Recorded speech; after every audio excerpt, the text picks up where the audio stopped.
Bonsoir à tous. Notre invité ce soir est le directeur général de HEC Paris pour l'Afrique de l'Ouest et l'Afrique centrale. Il y a quelques jours, l'École des hautes études commerciales de Paris a ouvert un bureau en Côte d'Ivoire. Pourquoi? Quels en sont les objectifs à court, moyen et long terme? Ce sont des questions que nous allons poser à notre invité. Bienvenue, vous êtes dans l'entretien du jour.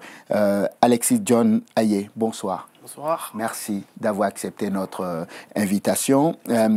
Je vous ai vu dans les images de la cérémonie d'inauguration. On vous a senti rayonnant au cours de cette cérémonie et lors de l'inauguration. Qu'est-ce qui réjouissait autant votre cœur? Eh bien, merci beaucoup Ahmed. Pour moi, c'était un grand jour pour l'Afrique. Oui. Parce qu'enfin, HEC va pouvoir contribuer à accompagner le développement en montée de compétences des cadres africains. Et pour moi, c'est l'expression de cette joie. C'est l'expression ça a été difficile, c'était lent pour en arriver là, et c'est fait. Donc, ça a été difficile, ça a été long. Donc, ça résume bien ce que je pensais plutôt. Je me disais, il est si enthousiaste parce que depuis sa nomination en juillet dernier, il a dû trouver le temps très long. Et pour lui, l'accouchement est à terme et désormais, comme une mère qui libère enfin un enfant, il est soulagé. C'est très bien dit, Ahmed, mais je pense que c'est beaucoup plus long que ça. Ah, moi, oui. J'ai été nommé depuis juillet dernier. Oui. Mais je dois vous avouer que ça fait 2 ans que le projet était dans les cartons, mais un projet en implémentation avec beaucoup d'obstacles et de défis à relever.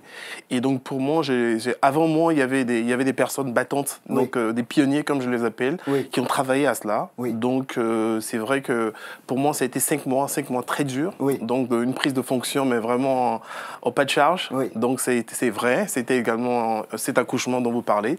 Mais beaucoup plus que ça, comme je vous disais, le projet était déjà en marche bien avant que j'arrive. Donc aujourd'hui, c'est on va dire, un directeur général heureux, soulagé et qui se dit, enfin, on va pouvoir travailler sur le long terme. Tout à fait, c'est bien ça, c'est bien ça. Quand on choisit les locaux du patronat ivoirien pour y loger une école de formation, le hasard fait bien les choses ou c'est un coup de pression quelque part qui vous oblige à le faire? Non, c'est pas du tout un coup de pression. C'est pas du tout un coup de pression. C'est plutôt un choix raisonné. Nous avons un partenariat fort depuis quelques années avec la CGCI, donc le patronat ivoirien. Et c'est fort de ce patronat, donc fort de ce partenariat que la CGCI nous a aidés, nous a accompagnés dans la mise en place de ce bureau. Donc naturellement, ils avaient des locaux disponibles pour des institutions. Donc nous avons pris un de ces locaux qui aujourd'hui est le siège régional de HEC Paris pour l'Afrique de l'Ouest et l'Afrique centrale. On m'avait dit qu'il fut un temps, vous louiez des endroits dans les hôtels pour pouvoir dispenser les cours, etc. C'est vrai? C'est exact, c'est exact. Désormais, oui, allez-y. Tout à fait, ça fait quelques années que nous avons démarré ces programmes exécutifs à Abidjan, donc ces programmes de formation continue pour des cadres et des dirigeants. Et effectivement, on louait des salles d'hôtel, on louait des salles dans les hôtels, dans les grands hôtels à Abidjan, et également dans certaines salles disponibles à la CGCI. Donc on le faisait à la CGCI, mais dans des salles qu'on louait ou dans des hôtels. Et c'est fort de cela, fort de cette demande croissante qu'il y a sur ce marché, que nous installons effectivement. Nous pensons que le moment est venu d'être présent physiquement et de ne pas juste être là entre deux avions, mais être présent. À nous rapprocher beaucoup plus de notre clientèle, nous rapprocher beaucoup plus de nos partenaires. Et c'est en cela que nous sommes effectivement... En préparant notre rendez-vous, évidemment, je me suis fait une réflexion. Je me suis dit, encore Abidjan. C'est sans doute un cri du cœur qui est sorti de ma poitrine. Je me suis dit, encore Abidjan, pourquoi pas Cotonou, pourquoi pas Lomé.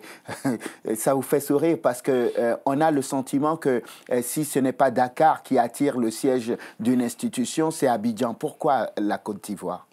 Je pense qu'il y a une histoire. L'historique, c'est que déjà HEC Paris travaille depuis plus de 10 ans pour la formation des cadres du secteur public ivoirien.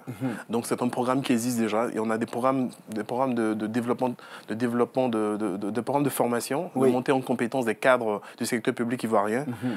Et également, la Côte d'Ivoire compte un nombre important, 10% de nos anciens, de nos alumni en Afrique. Donc on a les alumni étant des anciens, donc les diplômés de HEC Paris. C'est le 3e contingent, non? C'est exact. Sur le continent. C'est exact. Donc pour nous, ça se justifie. Oui. Ça se justifie aisément parce qu'il y a, voilà, l'école bénéficie du soutien de tous ces anciens. L'école bénéficie du soutien du secteur public, bénéficie du soutien du patronat ivoirien. Oui. Donc je pense que tout ça concourt un peu à la mise en place de ce bureau à Abidjan. Évidemment, on pourra rajouter également, si vous permettez, on pourra rajouter également le fait que pour nous, Abidjan est un peu central. Central dans le sens où Abidjan relie pour nous l'Afrique anglophone et l'Afrique francophone. Relie également l'Afrique de l'Ouest et l'Afrique centrale. Donc après, il y avait non seulement la connaissance du terrain, il y avait aussi la situation géographique de la Côte d'Ivoire. Évidemment, parce que si je suis, on va dire, un cadre burkinabé, ivoirien, béninois ou togolais, il est plus facile pour moi de me lever et de dire je vais à Abidjan pour une formation continue de 6 mois que de me dire, de me projeter sur Paris et pour venir vivre à Paris, c'est ça? C'est exactement ça. C'est exactement ça. Je rajouterai à cela le fait que cette formation de 6 mois ne vous met pas dans une absence de 6 mois, mais vous met dans une absence d'1 semaine par mois pendant 6 mois. Donc pour rendre les choses beaucoup plus claires, nous avons des programmes qui vont de 3 à 6 mois, mais ces programmes, en fait, c'est 1 semaine d'absence de son entreprise ou de son pays. Donc effectivement, c'est 1 semaine par mois pendant 6 mois ou pendant 5 mois. Donc effectivement, le faire à Paris suppose que vous prenez un billet d'avion, des frais d'hôtel, voilà, toute la logistique qui va à côté, en plus des frais de formation. Donc le faire à Abidjan, c'est 1 heure de vol ou 2 heures de vol de presque toutes les capitales africaines. Et tous les jours, Abidjan est desservi de 2 ou 3 vols directs de Cotonou, de Dakar ou d'Abidjan, je veux dire de Bamako, ce qui facilite à nouveau, n'est-ce pas, la mise en place de ce bureau à Abidjan. Juste une précision, je sais qu'on en parlait tout à l'heure, HEC était en Afrique, ça fait près de 20 ans. Tout à fait. Quelle est la différence aujourd'hui entre le HEC qui travaillait avec des écoles de formation en Afrique, qui formaient 1000 cadres africains par an en général depuis une vingtaine d'années maintenant? Quelle est la différence entre cette façon de fonctionner et l'ouverture d'un bureau permanent désormais en Côte d'Ivoire? Alors, déjà, on a beaucoup évolué, donc il faut le noter. On a évolué dans le sens où, comme je vous dis, on se rapproche plus de nos demandeurs, de notre clientèle, donc de nos partenaires. Et vous savez que c'est beaucoup plus facile de régler certaines situations, n'est-ce pas, en vis-à-vis, d'accord, que de le régler par téléphone ou par mail ou courrier électronique. Donc forcément, en nous installant plus près, nous sommes beaucoup plus près de la cible, en fait. Ça, c'est le premier point. Le deuxième point également, qu'est-ce qui change fondamentalement, comme vous venez de le dire? Ce qui change, effectivement, nous avons des infrastructures, nous avons des bureaux. Nous n'avons pas seulement des bureaux, nous avons des salles de formation. Nous avons un dispositif, je veux dire, ultra moderne pour dispenser des cours dans les mêmes conditions qu'à Paris, donc pour dispenser des cours avec des standards internationaux. Donc ce qui change fondamentalement d'hôtels ou de salles qu'on pourrait louer pour la circonstance et sur lesquelles on est obligé de nous adapter sur des questions de delivery, des questions de mise en œuvre de nos programmes. Quand on est directeur général Afrique de l'Ouest, Afrique centrale, comment on fait pour... C'est quoi la mission qu'on vous confie? C'est ramener plus de clients? C'est faire connaître plus HEC? C'est quoi la mission qui vous est confiée? Eh bien, la mission qui nous est confiée, c'est dans un premier temps faire connaître l'école. Parce que c'est une école qu'on connaît de nom, mais qu'on ne connaît pas réellement. Peu de gens connaissent la puissance scientifique et académique de HEC Paris. Mais on connaît le prestige de cette marque, une belle marque. C'est une école sérieuse qui a formé beaucoup de diplômés célèbres, on va dire comme ça, des présidents de la République, des PDG. Mais on connaît moins en fait ce que l'école peut apporter en termes de montée en compétences réelles. Et donc du coup, nous sommes là pour effectivement permettre aux Africains de comprendre ce que c'est que cette école, pourquoi cette école est numéro 1 en Europe, pourquoi c'est que cette école est dans le top 3 des meilleures écoles au monde. Mais vraiment, c'est de partager, n'est-ce pas, cette connaissance de l'école. Donc ça, c'est le premier objectif, la première mission. après, c'est effectivement de développer plus de possibilités pour des Africains d'avoir accès à de la formation continue, notamment à la formation exécutive. Donc, effectivement, on peut résumer en 2 points cette mission. Vous disiez tout à l'heure que l'objectif de ce bureau permanent était de se rapprocher beaucoup plus des problématiques des Africains. C'est quoi ces problématiques? C'est la formation, c'est le manque de formation, c'est quoi en fait? L'Afrique aujourd'hui est entièrement intégrée dans la chaîne mondiale des valeurs, ce qui signifie que pour maintenir son niveau de productivité sur le plan international, il faudrait garantir un certain niveau de performance des organisations, que ce soit du secteur privé ou du secteur public. Donc, autrement dit, permettre à des entreprises d'être beaucoup plus performantes. Et pour avoir des entreprises plus performantes, il faut avoir un capital humain performant. Et bien, cette problématique de capital humain, une problématique récurrente qu'on a en Afrique, en termes de nos organisations, que ce soit du secteur privé ou du secteur public. Donc, la présence de l'école va forcément contribuer à régler ce problème, n'est-ce pas, de performance du capital humain, de collaborateurs performants, de collaborateurs engagés, de collaborateurs capables de comprendre, n'est-ce pas, les outils modernes de gestion d'entreprise. Et les attentes de grandes entreprises. La question, c'est à quel prix? Je pense que nous avons des prix raisonnables pour le marché africain, pour ce type de formation. Donc, du coup, je le précise bien, pour le marché africain, pour ce type de formation, nous avions des prix étudiés pour ce marché. Nous avons des prix qui sont effectivement adaptés au contexte. Après, je pense qu'il faudrait comparer des choses comparables. J'aime bien, quand je parle de formation, de ne pas parler de prix, mais de parler d'investissement. Parce que tout à l'heure, je parlais de capital humain. Et quand on touche au capital humain, la seule façon de pouvoir, n'est-ce pas, renforcer le capital humain, c'est d'investir sur ce capital, d'investir. Cet investissement, les Africains de ce qu'ils ont comme économie, c'est ça? Je pense que les Africains, il y a beaucoup d'Africains qui sont diplômés d'HEC Paris, et tous vous diront d'un seul cœur que ça a été un gros accélérateur dans leur carrière. Accélérateur pour eux-mêmes, accélérateur pour leurs entreprises. C'est une école qui n'est pas prestigieuse pour le sens d'être prestigieuse, mais surtout c'est une école qui apprend à changer les vies. Au fond, le prestige se paye. C'est ce que vous êtes en train de me dire là? J'allais vous dire beaucoup mieux que ça. Je pense qu'il faut investir pour mériter cela. Je pense qu'il faudrait rendre des choses beaucoup plus simples. HEC Paris est prestigieux autant en Europe qu'aux États-Unis, qu'en Afrique. Ce n'est pas pour l'Afrique que nous modifierons les prix. Et c'est pour ça que j'aime bien quand vous parlez de ça se mérite, dans le sens où je parle chaque fois d'investissement, de retour sur investissement. Et j'aime bien quand vous dites ça se paye. Oui, tout se paye, tout a un prix, et vous le savez très bien. Et en fait, quand on peut se contenter d'écoles à prix beaucoup plus modeste, avec effectivement la capacité, n'est-ce pas, d'accélérer sa carrière ou pas, mais également de se dire, je fais le choix d'une bonne école. Il y a des lignes qui comptent sur un curriculum vitae. Et effectivement, en fait, quand nous pensons effectivement que notre école aide beaucoup les anciens à pouvoir... Si je suis le fils d'un paysan dans un village au fin fond de l'Afrique, HEC, c'est pas pour moi. C'est ça que je suis en train de vous dire. Est-ce que vous comprenez ceux qui s'inquiètent des montants avancés ou des chiffres qu'on entend ici et là pour dire la formation va coûter cher et on n'est même pas sûr qu'ils nous livrent la formation de qualité comme cela se ferait en France, par exemple? Alors, 2 points. Le premier point dans ce que vous avez dit, est-ce que si je suis un fils de paysan, alors j'ai le bonheur de vous dire que beaucoup de fils de paysans sont passés par HEC Paris, parce que ce qui importe pour nous, chez HEC Paris, c'est ce qu'il y a dans votre cerveau, c'est pas ce qu'il y a dans votre compte bancaire. C'était pas du tout ce qu'il y a dans votre compte bancaire, dans le sens où nous sommes l'une des rares écoles de prestige, donc il y en a quelques-unes comme ça au monde, qui accordent plus de 20% de notre budget pour le social.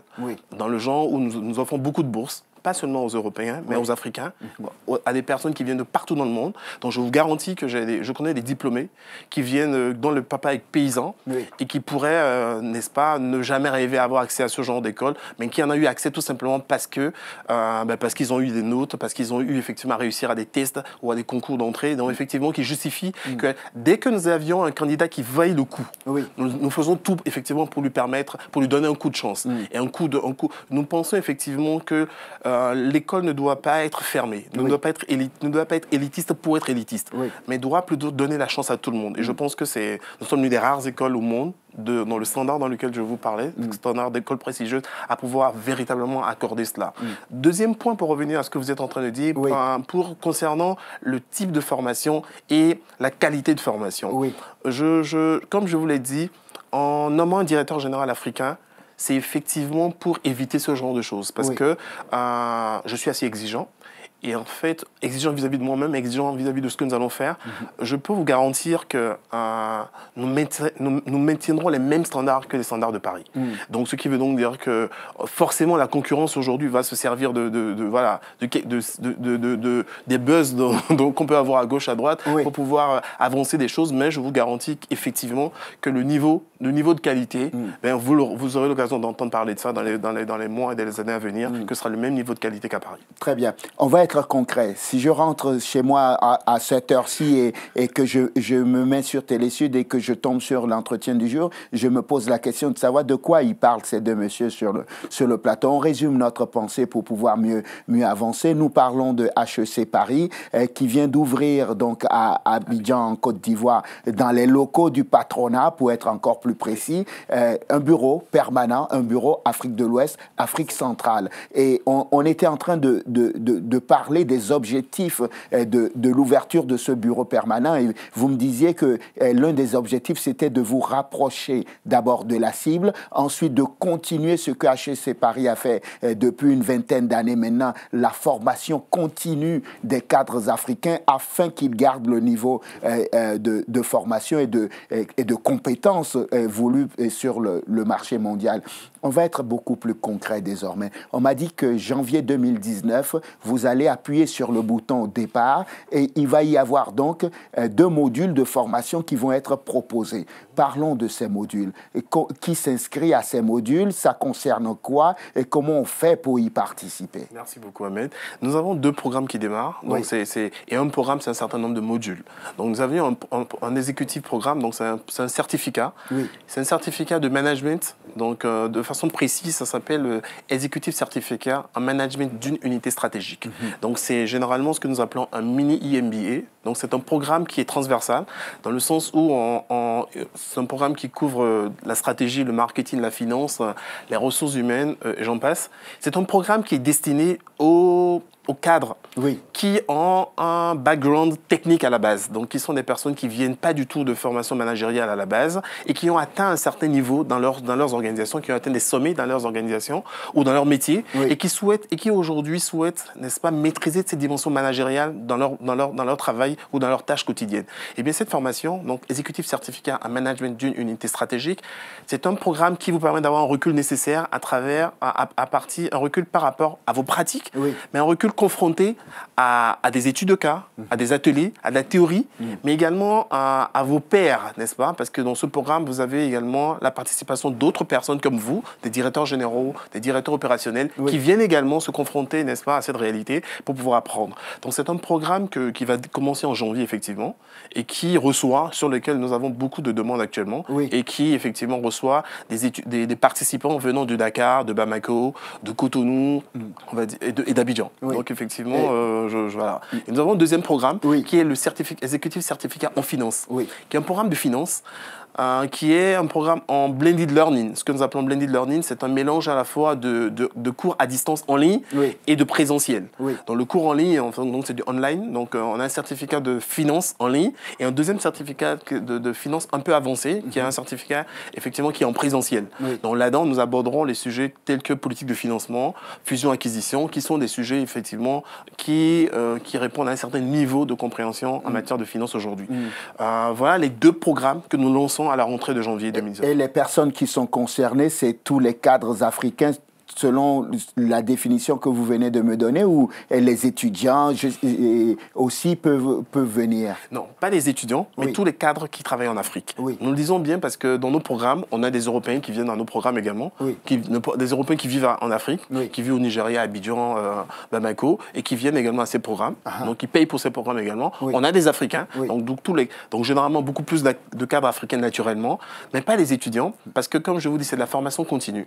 Et la logique derrière tout ce qui est formation continue chez HEC Paris, c'est une logique de co-construction de savoir. Donc le savoir est co-construit pendant le programme avec le participant et ses pairs. Donc le professeur ne joue qu'un rôle d'animation, mais un rôle de mise en cause ou mise en cause sur certaines problématiques réelles que donc, le participant est appelé à prendre des décisions. Donc c'est des études de cas. Et dans ces études de cas, les participants sont appelés à prendre des décisions de lancement de produits, des décisions de fermeture de société, des décisions importantes. Et pour ces décisions, ils confrontent leur réalité, leur expérience à l'expérience de leur pairs.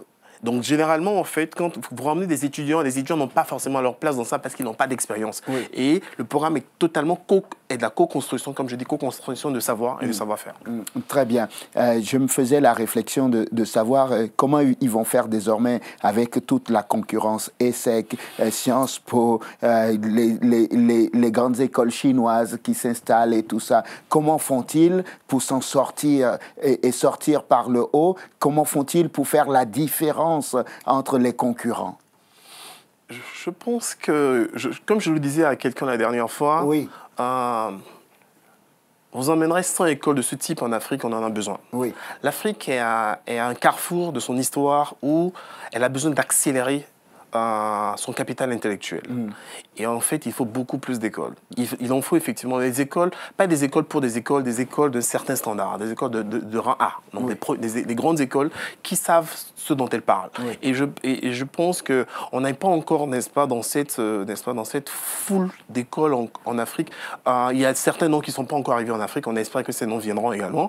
Et donc, du coup, les étudiants ou les participants ne sont pas encore perturbé comme vous le dites, pas du tout. Mais bien au contraire, il y a de la demande pour cela. Il y a de la demande qui vient de la part des entreprises. Parce que si vous regardez bien la différence entre HEC Paris et les autres, c'est que nous venons d'abord pour les entreprises. Et c'est d'ailleurs pour ça que nous sommes au patronat. Nous venons pour le secteur privé et le secteur public. Donc nous venons pour les professionnels. Il y a des écoles qui viennent pour les étudiants. Il y a des écoles qui viennent pour les deux. Alors nous, dans un deuxième temps, nous allons recruter des étudiants, donc notamment le fils de votre paysan dont vous parlez, par exemple, pour le permettre d'avoir accès au campus à Juan-Josas, à Paris, pour pouvoir poursuivre son cursus d'étudiant. Donc ça, c'est la deuxième partie de notre rôle en Afrique, qui est non seulement former des cadres africains, mais permettre à ce que des jeunes, ce que nous appelons la génération de demain, donc former les leaders d'aujourd'hui et de demain. Donc, les préparer au concours ici, à intégrer l'école ici à Paris. Tout à fait, exactement. Nous les accompagnons dans la préparation au concours. Nous ne préparons pas, nous les accompagnons. Donc nous avons une coopération académique avec un certain nombre d'écoles en Afrique. À Abidjan, nous avons un partenariat avec l'INPH.